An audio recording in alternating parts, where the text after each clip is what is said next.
Boa noite.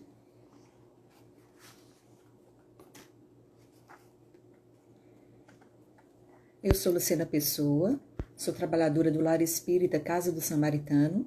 Estou hoje aqui a convite do Centro Espírita Nosso Lar para a gente conversar um pouquinho sobre as crises e como elas podem ser lições libertadoras. Então, enquanto os nossos amigos estão chegando para participar desse encontro conosco, separei aqui uma mensagem, uma leitura inicial para nos ajudar a começar a entrar no clima da harmonização, a refletir um pouco sobre a mensagem de hoje e especialmente para que a gente possa abrir um pouco mais o nosso coração para ficarmos mais dispostos a compreender as mensagens que vamos debater aqui hoje. Então, essa mensagem ela é retirada do livro Sugestões Oportunas, de Carlos Torres Pastorino, e ela se chama Com Jesus. Com Jesus, a fraqueza é força, a pobreza é riqueza, a deficiência é suprimento, a dor é remédio, o sofrimento é alívio, o silêncio é pregação, a derrota é vitória, a humilhação é sublimação, a calúnia é elogio, a perseguição é engrandecimento, a guerra externa é a paz interna, a penúria é a abundância, a fome é alimento, a sede é conforto, o trabalho é repouso, o cansaço é renovação, as trevas são luzes, o castigo é recompensa, a vergonha é glória, o inferno é céu, a morte é vida. Então, com essa mensagem inicial, nós somos chamados a refletir se estamos no caminho com Jesus. Se estamos no caminho com Jesus, aquilo que parece dor e sofrimento, na verdade são chaves libertadoras, são caminhos da nossa redenção, do nosso compromisso com a evolução espiritual. Então, aquilo que parece estar num sentido, com Jesus pode ser que esteja num sentido completamente oposto daquilo que a gente está pensando e sentindo. Então, é mais ou menos isso que nós vamos conversar hoje. Saber se nós estamos conectados com os ensinamentos de Jesus. Será que nós já conseguimos sentir esses ensinamentos dentro de nós no momento em que nós somos desafiados, no momento em que as crises aparecem? Então, essa é a nossa reflexão de hoje. E para isso, vamos então nos conectar mais ainda com Jesus, que nos oferta essa oportunidade de nos encontrarmos, de debatermos, de tentarmos aprender um pouco mais. E vamos pedir a Ele esse auxílio, essa proteção, para que a gente tenha uma noite proveitosa e principalmente para que a gente possa levar conhecimento teórico à prática. Então vamos agora aproveitar essa oportunidade para esquecer tudo o que ficou lá fora. É um momento em que a gente vai se fechar em nós mesmos. Vamos esquecer as tormentas, as preocupações, o barulho lá de fora e vamos tentar nos concentrar agora única e exclusivamente nesse momento em que a espiritualidade amiga se aproxima de nós para nos iluminar, nos proteger, encher de boas energias o nosso lar e a nossa vida. Abençoa, Senhor Jesus, o encontro dessa noite. Que todos aqueles que estão conectados agora possam receber um pouco dessa centelha divina, dessa iluminação que vai tranquilizar os nossos corações e as nossas mentes diante de qualquer desafio. Auxilia-nos, Senhor, a reconhecer os obstáculos da nossa vida como fontes de crescimento, como oportunidades de aprendizado. Abençoa as nossas vidas, ilumina o nosso caminhar, auxilia-nos para que sempre percebamos a Tua presença e o caminho que devemos seguir. Ilumina-nos, abençoa-nos, trazendo a serenidade necessária para o aprendizado. Acompanha-nos nesta noite, neste estudo e na nossa vida. Que assim seja. Então, meus amigos, quem está ingressando agora, sejam todos muito bem-vindos. Nós vamos conversar um pouquinho sobre as crises e tentar entendê-las como lições libertadoras. Quando a gente fala na palavra crise, dificilmente a gente associa a algo bom. Então, quando a gente fala crise econômica, crise financeira, crise de identidade, né? Então a gente sempre imagina situações que nos tiram da nossa zona de conforto, situações que vão fazer com que a gente saia da nossa tranquilidade e por alguns instantes a gente seja de certa forma sacudido, né? Mexido para que a gente possa refletir, para que a gente possa agir. Então essa situação de crise, geralmente elas nos impelem a determinados pensamentos, às vezes de dor, de sofrimento, de angústia. Mas se a gente for identificar, e a partir de agora a gente vai tentar fazer isso, compreender o que é verdadeiramente essa crise, o que são essas dores que nos aparecem, para que elas aparecem em nossa vida, talvez fique um pouco mais fácil a gente entender e associar a crise a realmente essa lição libertadora, né? Então, crise e liberdade parecem duas situações antagônicas, porque crise parece ser associada à ideia de tristeza, de dor, de sofrimento, e liberdade, libertação, tem sempre uma associação a algo leve, né, que nos tranquiliza, que nos deixa serenos. Então, como é que a crise pode nos levar a essa sensação de libertação? Como é que a gente pode se sentir mais leve se a gente está vivendo um período de crise, onde geralmente a gente associa a crise à angústia, à ansiedade, a uma movimentação geralmente negativa, né? Então ninguém quer passar por crise, mas todos nós queremos essa sensação de liberdade, de crescimento, de libertação. Então a gente precisa entender primeiro o que seria essa crise. Será que esse conceito de crise ele não está associado à nossa percepção das coisas? Será que na medida em que nós evoluímos, nós crescemos, essa ideia de crise não pode se modificar? Né? Então a gente imagina, por exemplo, no nosso crescimento, na atual existência. Né? Então a gente passa pela infância, adolescência, juventude, aí vai amadurecendo, chega à idade adulta, e a gente pode observar que ao longo da nossa vida, algumas coisas que nos angustiavam muito anteriormente, né, quando a gente era mais novo, mais nova, hoje já não nos angustia tanto.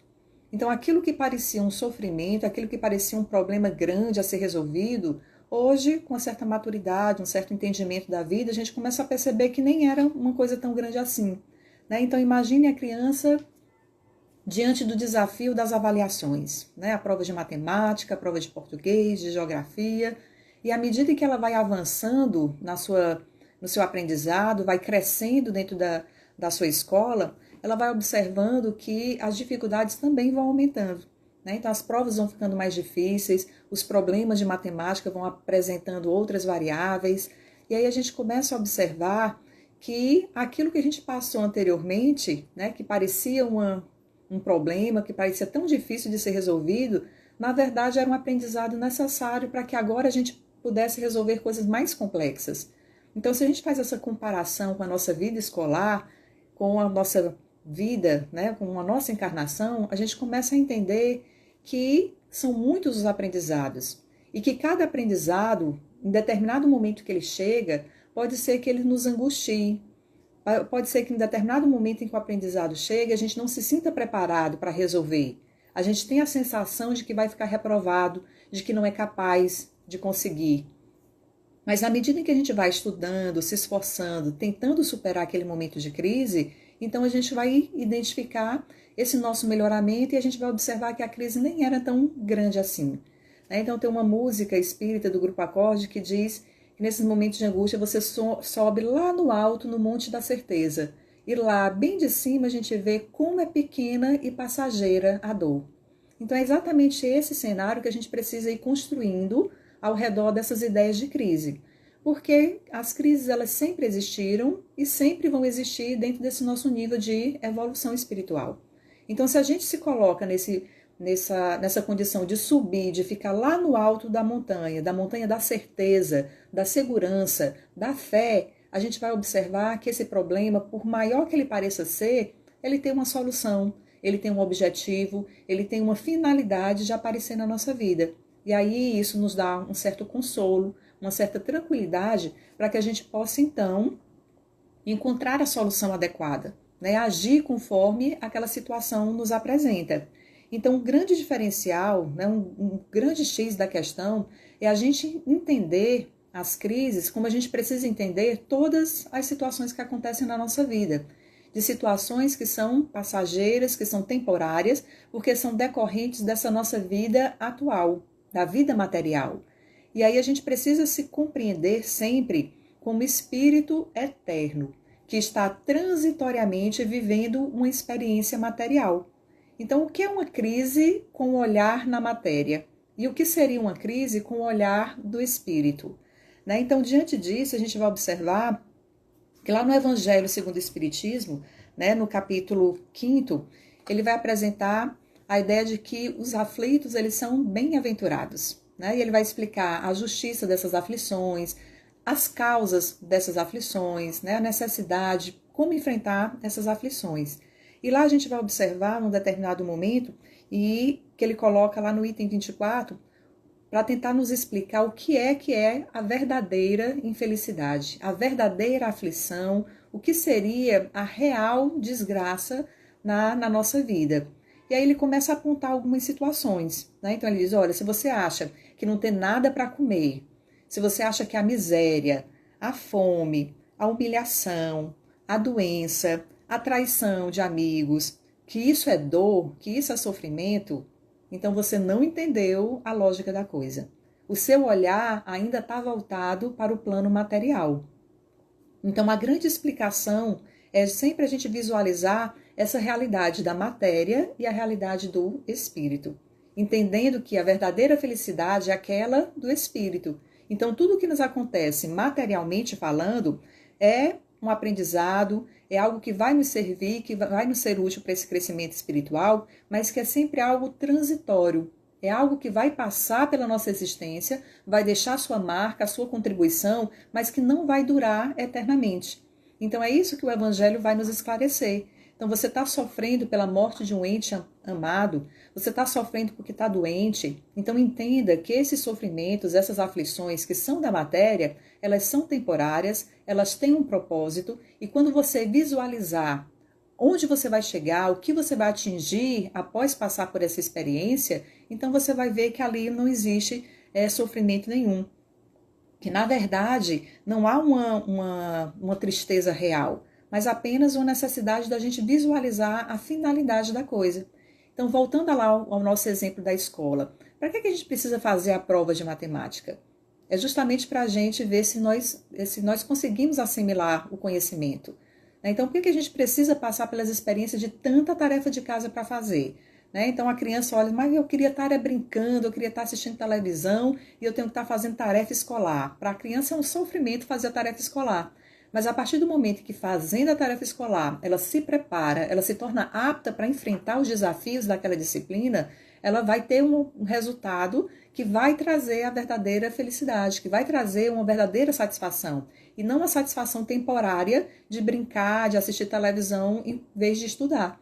Então, brincar, assistir televisão traz uma felicidade momentânea, mas que o resultado, as consequências não vão ser duradouras.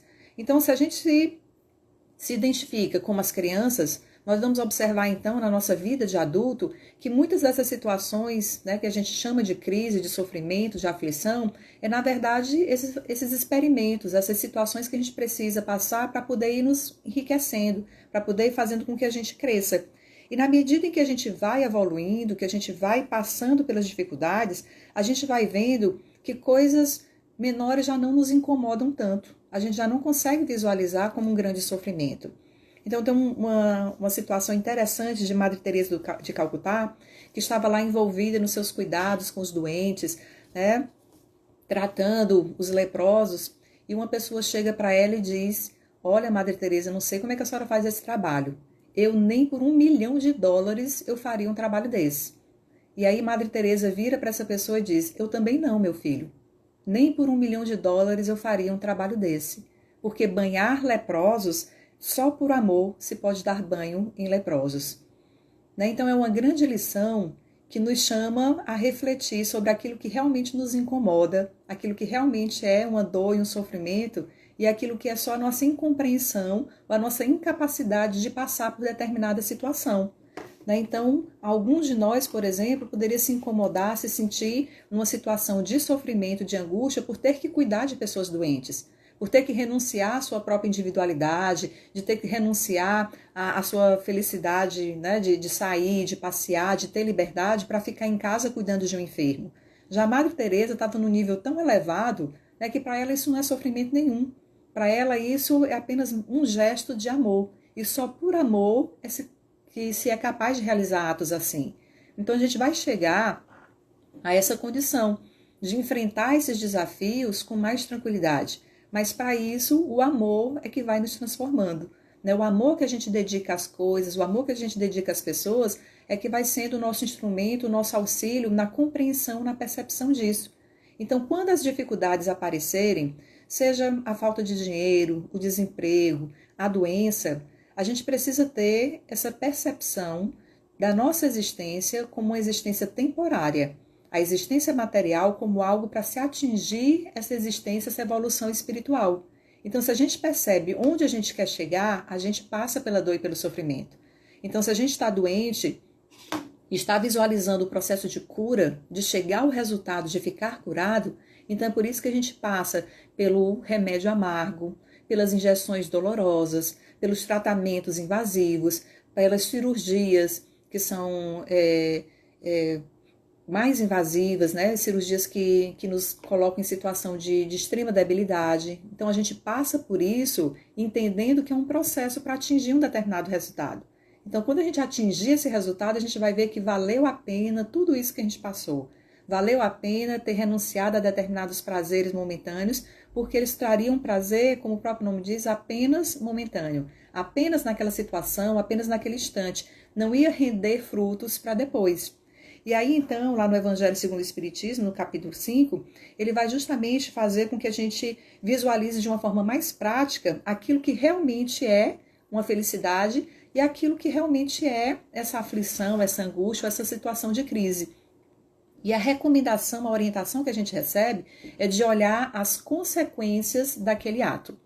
Então, muitas vezes a situação nos acontece e a gente acha que é uma crise, uma situação que vai nos tirar da nossa zona de conforto, que vai nos remeter a situações de grande dificuldade, quando na verdade a gente, visualizando as consequências que vêm desses atos, a gente percebe que nem era assim.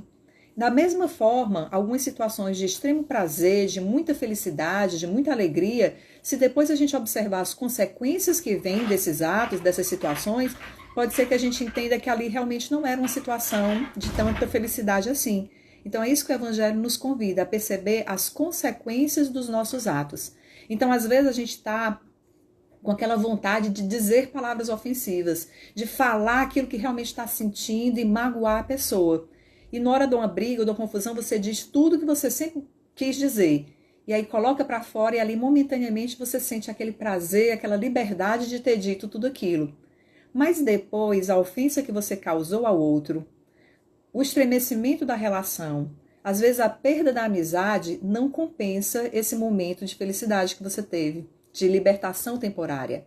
Então é isso que o Evangelho nos chama a refletir, de ter a serenidade de não observar apenas aquilo que a gente está vivendo no momento, mas observar onde nós vamos chegar depois de passar por aquilo. Então a nossa grande dificuldade é justamente essa, porque quando a gente está envolvido no momento de crise, de dor, de aflição, é difícil a gente conseguir visualizar além. Muitas vezes a dor nos envolve de tal forma que a gente não consegue visualizar o fim dessa dor. Muitas vezes a gente acha que não vai conseguir sobreviver, às vezes a gente acha que não vai conseguir encontrar uma solução para aquele problema. Às vezes a situação nos sufoca tanto que a gente se distancia de tal forma do nosso anjo da guarda, dos nossos espíritos protetores, que a gente atrapalha, inclusive, esse auxílio que pode vir. A gente, às vezes, julga, né, critica, condena Deus, achando que Deus está sendo injusto conosco. Mas que se a gente visualizar, né, esse momento como um ato que vai gerar consequências, talvez a visualização nos traga um pouco mais de tranquilidade, né? A serenidade necessária da gente esperar a solução.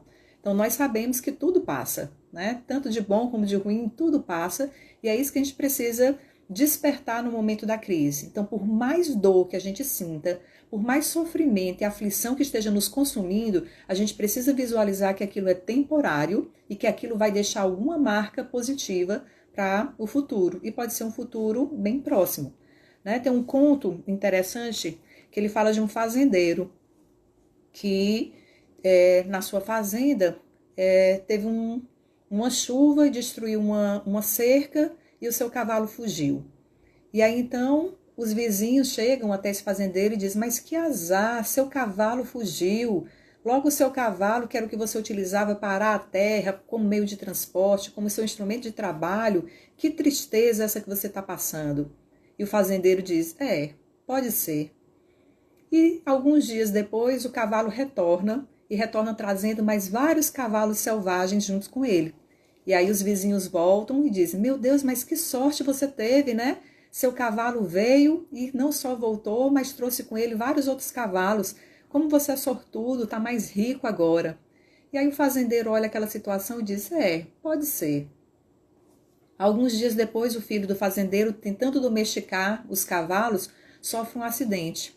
Cai do cavalo e tem uma fratura na sua perna. Bastante grave, fica acamado vários dias. E novamente os vizinhos, ao saberem da situação, vêm até o fazendeiro e dizem: que azar o seu, né? Nossa, olha a situação do seu filho acamado, não pode nem lhe ajudar nas tarefas da fazenda. Que tristeza é essa que aconteceu com você? E mais uma vez o fazendeiro diz: pode ser. E aí passa-se mais um pouco de tempo e a região onde eles habitam entra numa grande guerra. E os exércitos saem convocando os jovens para serem inscritos e participarem dessa guerra.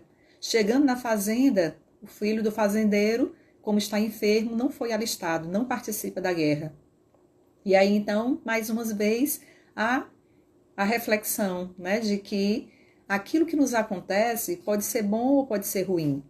A gente tem que esperar para ver a consequência, o que vem depois disso. Então, nessa historiazinha simples, a gente pode visualizar justamente as nossas situações cotidianas. Então, no nosso dia, sempre está acontecendo coisas que nos suscitam essa reflexão. Então, se a gente parar e fizer como fazendeiro e dizer: pode ser, vamos esperar para observar o que é que vai acontecer, então a gente começa a perceber que com um pouquinho de serenidade, as coisas vão se aceitando. Então, às vezes, um desemprego parece uma grande tristeza, assim como o convite para um novo trabalho parece uma grande alegria. Mas o que virá depois disso? Então, essa pequena história, ela nos serve não só para a gente não se desesperar diante do momento que parece ser ruim, mas serve também para que a gente não entre numa situação de euforia irracional, achando que aquele momento de alegria ali é eterno, vai ser duradouro e é uma conquista para a vida toda. Então, nos ajuda a dimensionar, e a perceber o que é que realmente é verdade, o que é que realmente é uma felicidade, o que é que realmente é uma situação de crise. E aí a passagem do Evangelho ela vai terminar dizendo: vocês que choram, esperem. Assim como aqueles que estão sorrindo demais, também é bom aguardar e temer o que pode vir. Então, essa mensagem, esse arremate da mensagem, ele parece muitas vezes assim, que está nos ameaçando, colocando medo. Aí vem aquela ideia de, muitas vezes quando a gente era criança, a nossa mãe dizia assim: tá sorrindo muito, vai acabar chorando. Essa alegria está grande demais, vai acabar vindo uma tristeza aí. Quando, na verdade, a mensagem do Evangelho é justamente para que a gente nunca esqueça desse nosso papel de vigilância, para que a gente esteja sempre atento para aproveitar o máximo possível das alegrias, mas sem se tornar escravo delas, sem achar que sempre, em qualquer circunstância, a gente vai ter que estar sempre feliz, alegre, satisfeito e sorridente. Assim como também para que a gente não se desespere nos momentos de crise. Então a gente vai observar que o Evangelho ele sempre está nos chamando para um ponto de equilíbrio. Ele nunca nos coloca numa situação de extrema tristeza, nem de total, completa e restrita felicidade. Ele está nos chamando a atenção para a necessidade do equilíbrio, da gente fazer igual o fazendeiro fez e parar para refletir, e parar para aguardar o que virá depois daquilo. Qual será a consequência que virá daquilo que momentaneamente eu estou achando que é um problema ou que momentaneamente eu estou achando que é uma grande alegria. Então é esse o convite que nos é feito. E aí, se a gente for parar para observar e refletir sobre essas consequências, a gente vai entender a utilidade dessas crises e dessas aflições que a gente passa.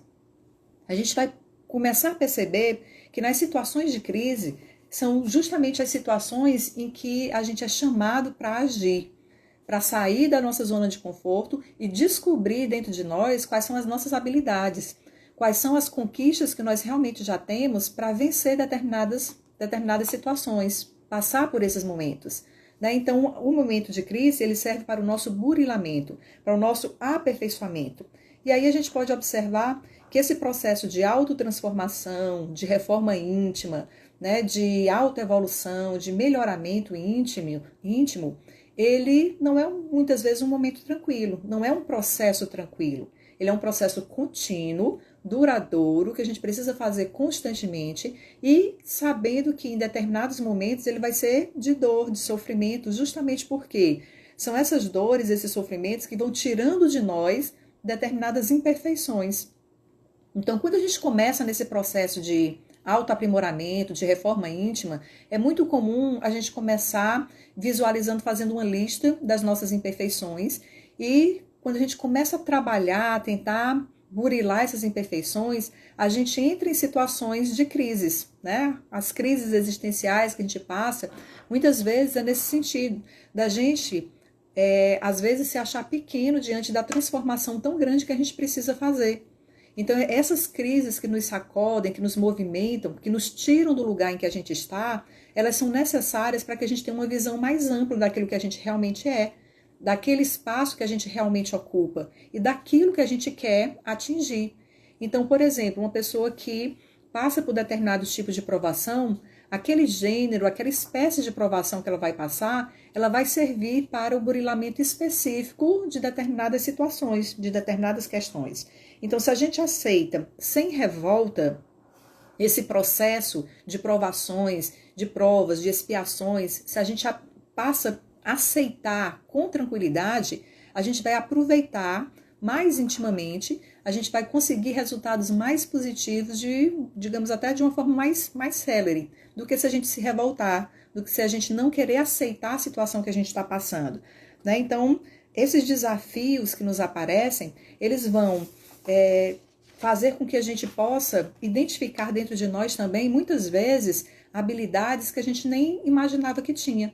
Né? Então, Joana de Ângeles diz que a gente precisa testar nossa fé, testar nossa capacidade de perseverança, paciência nas situações de crise.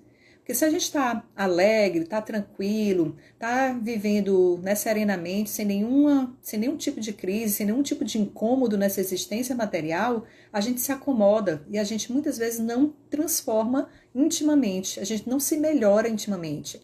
Porque a gente precisa, para trabalhar o nosso orgulho, se deparar com situações em que algumas humilhações, por exemplo, vão nos ser impostas.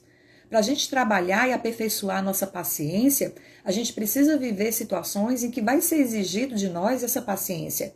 Então, pessoas impacientes, pessoas agressivas, pessoas que têm outro ritmo diferente da nossa, vão aparecer no nosso caminho para que a gente possa testar. Então, dentro de uma família, por exemplo, pode ser uma situação de crise se deparar com pessoas que vão provocar em nós esse amadurecimento, a maturação dessa paciência. Então, lidar com um parente difícil, que exige a nossa orientação, que exige a nossa atenção, que exige a nossa paciência, não deixa de ser uma situação de crise. Mas, se a gente fizer igual a Madre Teresa fez, de colocar amor naquilo que a gente está fazendo, essa situação de crise ela vai ser superada com mais tranquilidade. Porque a gente vai entender que o amor é o principal agente transformador. E aquela crise só vai ser superada, a gente só vai conseguir harmonia com aquele familiar a partir do momento em que a gente conseguir colocar amor nessa relação. Né? Se o mau proceder do outro causa em mim uma irritação, uma agressividade, e eu não trabalho isso em mim, eu vou continuar no mesmo estágio evolutivo. Então, por isso, essas crises elas vêm para esse burilamento, para esse aperfeiçoamento, porque exige de nós uma transformação, exige de nós uma atitude para enfrentar aquela situação. Então, exige de nós o desenvolvimento da criatividade, da tolerância, da resignação. Então, é isso que a gente precisa ir identificando nesses momentos de crise. O que é que eu posso fazer para melhorar isso? Então, entendendo que todas aquelas situações de crise, elas partem de uma ideia de justiça também. Então, aquilo que pode, às vezes, evitar atrapalhar a nossa compreensão, a nossa resignação, é a gente entender que aquela situação não é justa. Né? Então, às vezes, a gente passa por determinadas situações que nos sufocam, que nos angustiam tanto, e a gente para e acha que aquilo ali não é justo. O que foi que eu fiz para merecer isso? Né? Então, eu estou ali o tempo todo estudando, me esforçando, fazendo a caridade, tentando ser uma boa pessoa, e de repente coisas ruins me acontecem. Né? Tem gente que diz assim, quanto mais eu rezo, mais assombração aparece. Então, o que é que a gente precisa entender? Que se eu já sei que tudo que acontece tem uma razão de ser, que para todo efeito existe uma causa, se eu estou naquele momento, naquela circunstância, vivendo a situação de crise, então tem que ter uma razão de ser. Precisa ter uma causa para aquilo ali. E se a gente sabe que Deus é soberanamente justo e bom, aquela dor e aquele sofrimento que eu já sei que é temporário, que por mais que dure muitos anos, eu sei que vai passar, então a gente já começa a entender na causa daquela aflição, né, a justiça divina. Então, mais uma vez, a gente recorrendo aqui à doutrina espírita, a gente vai lá para o livro dos Espíritos, na questão 258, e vai identificar que nessas provações, que nessas situações de crise que a gente enfrenta, que muitas vezes a gente reclama, não quer aceitar, na verdade, ela passou por um planejamento do qual nós participamos antes de encarnar. E aí, mais uma vez, reforça a ideia da justiça dessas provações. Então, a gente está vivendo uma situação de crise que é justa, por quê? Porque Deus permitiu, então tem uma razão de ser, existe uma causa que justifica aquela situação de crise, e também é justa porque a gente participou desse planejamento. Então, lá na questão 258, Kardec pergunta, né, justamente sobre o entendimento, a compreensão acerca dessas provações, das vicissitudes que a gente vai enfrentar na nossa encarnação, e a espiritualidade nos esclarece justamente que nós participamos desse processo. Nós escolhemos o gênero da provação pelas quais a gente vai passar. Então é interessante que ele destaca que não é que a gente vai saber tudo o que vai acontecer na nossa vida.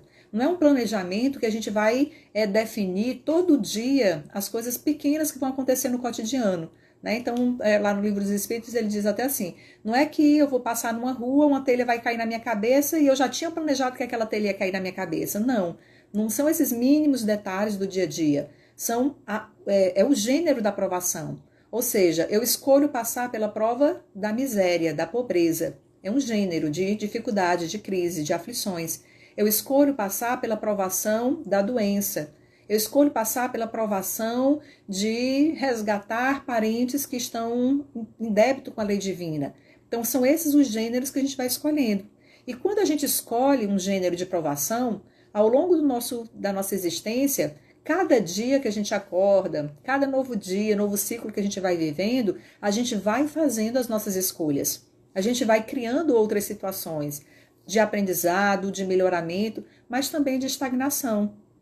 Então eu posso fazer o planejamento e na hora que eu estiver vivenciando na minha encarnação aqui, achar que não quero mais seguir adiante. Então posso abandonar aquele tipo de provação, eu posso me afastar daquele planejamento inicial. Mas a gente fez um planejamento de acordo com aquilo que era necessário para a gente evoluir. Então, voltemos lá naqueles exemplos que a gente estava citando antes. Né? Se eu sou uma pessoa orgulhosa e eu preciso trabalhar esse orgulho em mim, como é que esse orgulho vai ser trabalhado?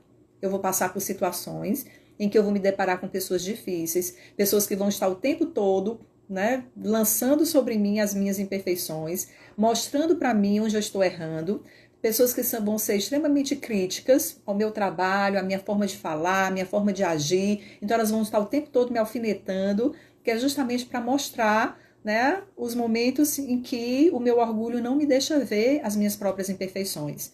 Então, se eu começo a identificar isso, entender que essas críticas, essas pessoas que estão vindo, né, apontar os meus defeitos constantemente, são pessoas que fazem parte desse processo de planejamento, de provação, então fica mais fácil, entendendo a causa, a necessidade, a finalidade disso, eu passar pela situação de uma forma um pouco mais tranquila.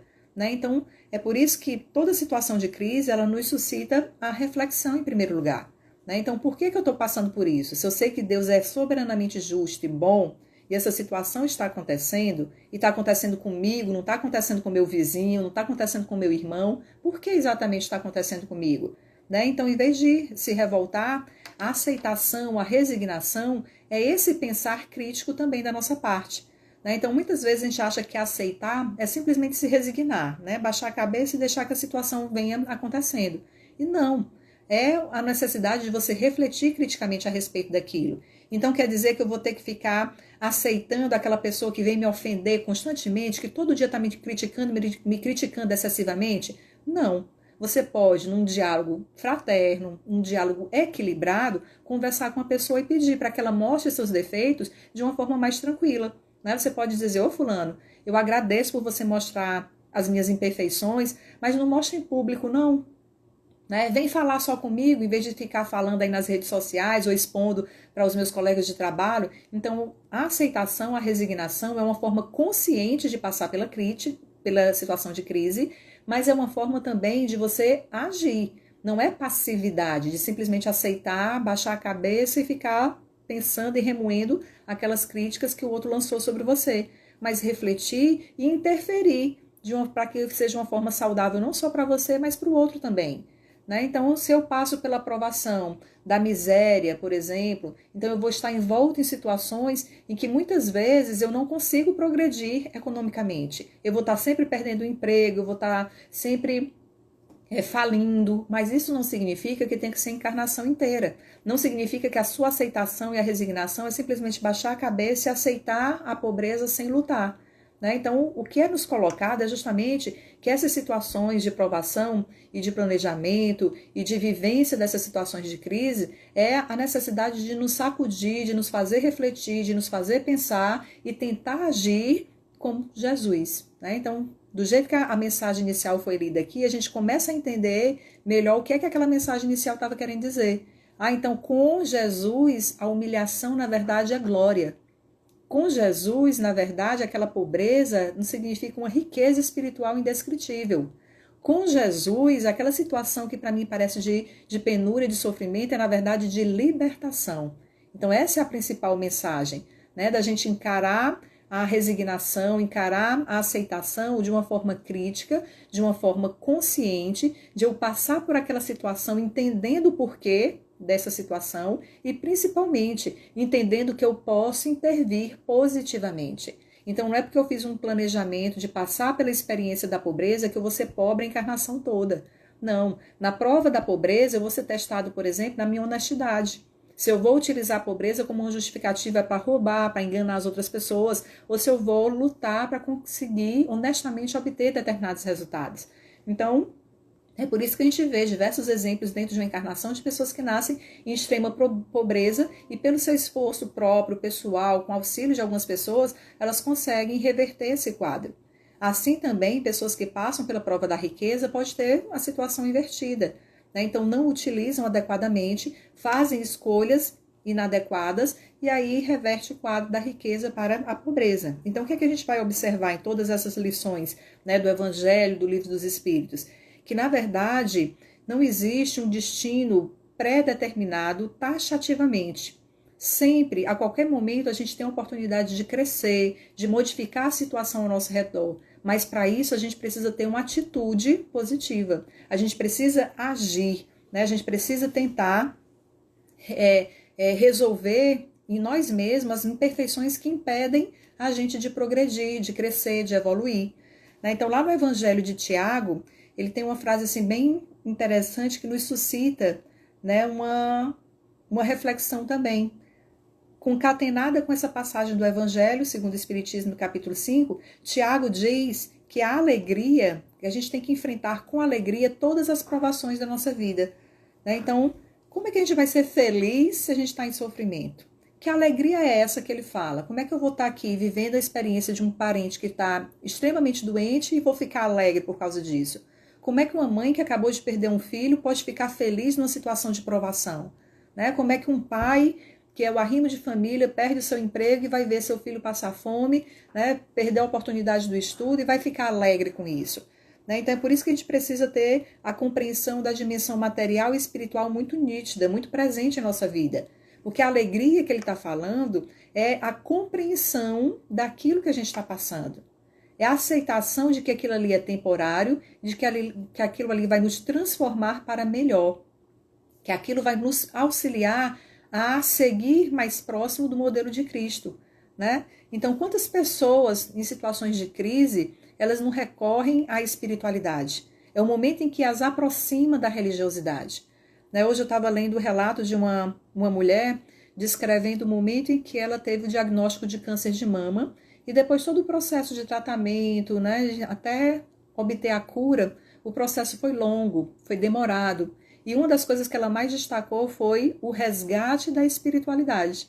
Então, no momento em que ela se sentiu diante daquela situação de crise, que ela se viu pequena diante da doença, pequena diante daquele sofrimento, ela recorreu à espiritualidade. Se aproximou de Deus, voltou a rezar, e isso fez com que ela tivesse mais força. Então, esse é um exemplo que a gente pode ver, né, que a situação de crise, ela narra que durou vários anos. Né, durou vários anos o tratamento, as várias sessões, a cirurgia que ela teve que passar, os medicamentos que ela vai ter que continuar tomando ao longo da vida. Mas o que, é que a gente observa? Que por mais que seja angustiante a situação, ela venceu, ela passou. Por mais que tenham durado 5, 6 anos, ela passou e ela é hoje uma pessoa completamente nova, transformada, melhorada. Né? Então eu costumo sempre falar assim, pedir para a gente fazer uma projeção de quem nós éramos há 5 anos atrás, há 10 anos atrás. Né? Então hoje a gente vivendo essa grande crise coletiva da pandemia, né? Essa grande provação coletiva que a gente está passando, a gente pode reduzir bastante esse tempo. Né? Então quem nós éramos há 2 anos atrás? O que nós fazíamos, o que nós pensávamos há 2 anos atrás? Será que essa situação de crise que a gente está vivendo agora, que não é só nossa, que é uma crise mundial, será que isso não está fazendo a gente refletir, a gente pensar, a gente procurar outras soluções? Será que a gente não está se melhorando a partir dessa situação de crise? Ou não? Ou será que essa situação de crise só está fazendo sair de dentro de nós aquelas angústias e aqueles sentimentos e aquelas imperfeições que estão tão arraigadas que a gente não consegue se libertar? Então é um momento de reflexão, é um momento da gente fazer essa autoanálise para que a gente possa promover então essa autotransformação com mais tranquilidade. Então Emmanuel, lá no livro Pão Nosso, ele diz que a alegria estimula a gente a agir, mas é a dor que aperfeiçoa. Então, quando a gente está na alegria, na felicidade, é o momento da gente ser grato, é o momento da gente se estimular, se sentir incentivado para fazer mais, para produzir mais, para conquistar mais coisas. Mas o momento da dor é o momento em que a gente vai se aperfeiçoar, é o momento em que a gente vai reconhecer a nossa pequenez diante de Deus, é o momento em que a gente vai reconhecer que precisa da ajuda de outras pessoas, é o momento em que a gente vai despertar para a solidariedade, para a necessidade da caridade, para a importância da gente estar irmanados, para a gente estar estabelecendo relações de fraternidade. Então é nesse sentido que Emmanuel diz que essas transformações, né, são necessárias e que essas transformações vindas através da dor, elas nos tornam pessoas melhores, espíritos mais evoluídos, né, pessoas que vão ter condições de enfrentar outras crises com mais tranquilidade. Que a gente vai ser capaz de não só enfrentar as nossas crises, mas servir de orientação, de exemplo para outras pessoas que forem passar por situações semelhantes. E aí, diante de tudo isso, né, para a gente já ir arrematando, a grande lição que a gente pode destacar é de que só o amor pode aliviar esses tormentos. Então, as situações de crise, elas nos revelam que jamais estaremos sozinhos. E que o amor que existe dentro de nós é o que vai nos conectar com o amor que existe na espiritualidade superior. Então nós nunca estaremos sozinhos. Por mais que o momento seja de crise, por mais que a situação seja angustiante, que nos sufoque, que a gente ache que não vai nunca conseguir superar, a gente tem que acreditar que existe o amor dentro de nós e que nós recebemos amor constantemente. Deus nos ama de maneira infinita. Ele nos reconhece, nos aceita, nos acolhe com todas as nossas imperfeições. Então, por mais que a gente esteja sofrendo, por mais que a gente esteja se sentindo fraco, a gente precisa sempre lembrar desse momento, de Deus nos acolhendo, de Jesus nos amparando, dos amigos espirituais acompanhando os nossos passos para nos socorrer, para nos auxiliar, para nos ajudar a sair dessas situações de crise. Mas nós precisamos fazer a nossa parte.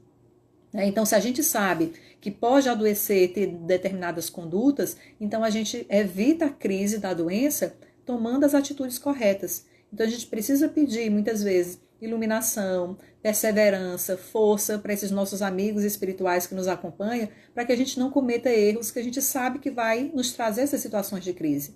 Então, muitas vezes, quando a gente não visualiza a nossa própria atitude, quando a gente não consegue se perceber construindo a situação de crise ao nosso redor, aí é o momento em que a gente se sente mais sufocado.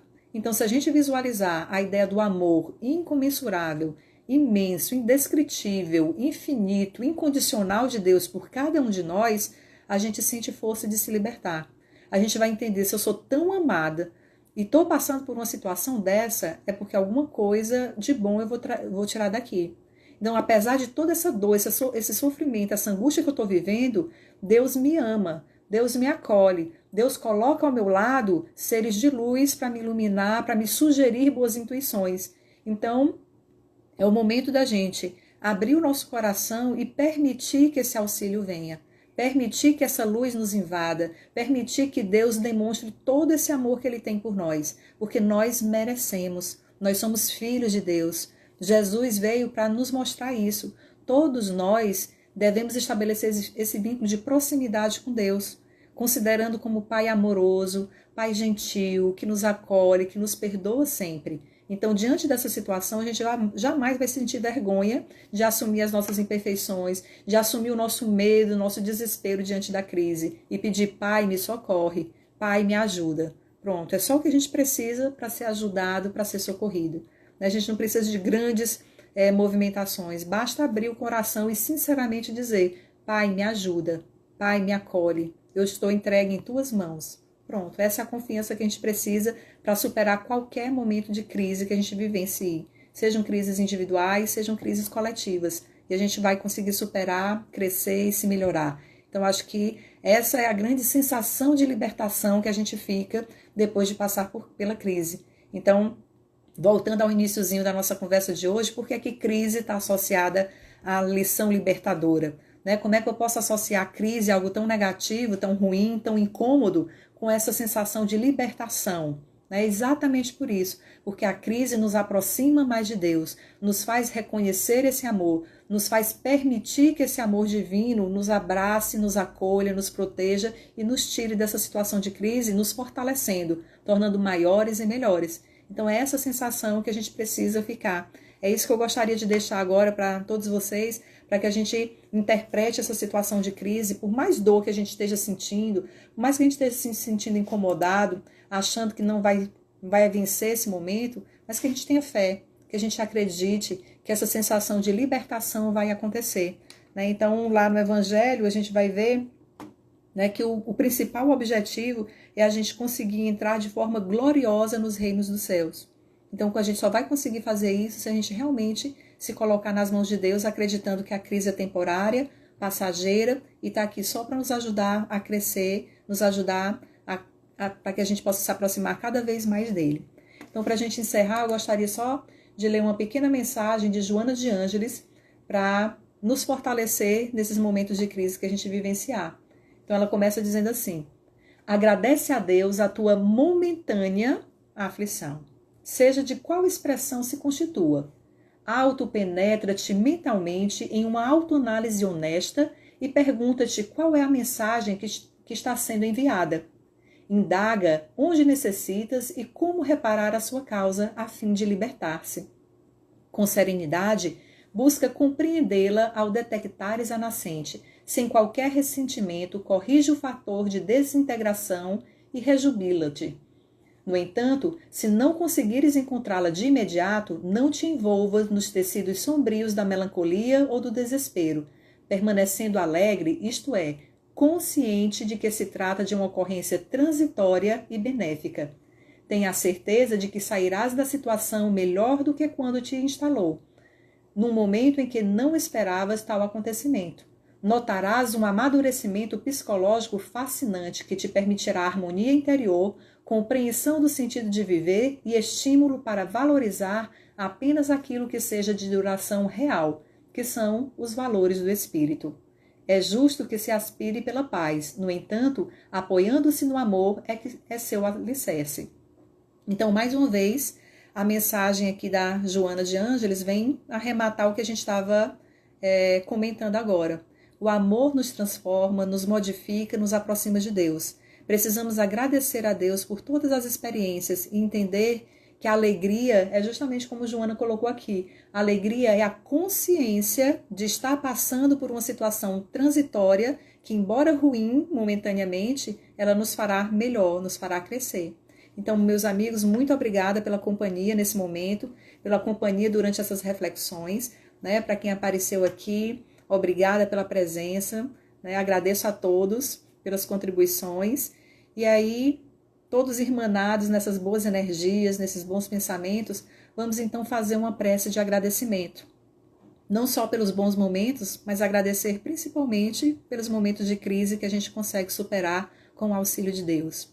Então, Jesus amado, nós te agradecemos pelas crises, porque sabemos que são momentâneas, são transitórias e vão nos auxiliar para que nós nos tornemos pessoas maiores, melhores, mais tranquilas, mais serenas e mais conscientes, inclusive da nossa própria contribuição nessas situações de crise.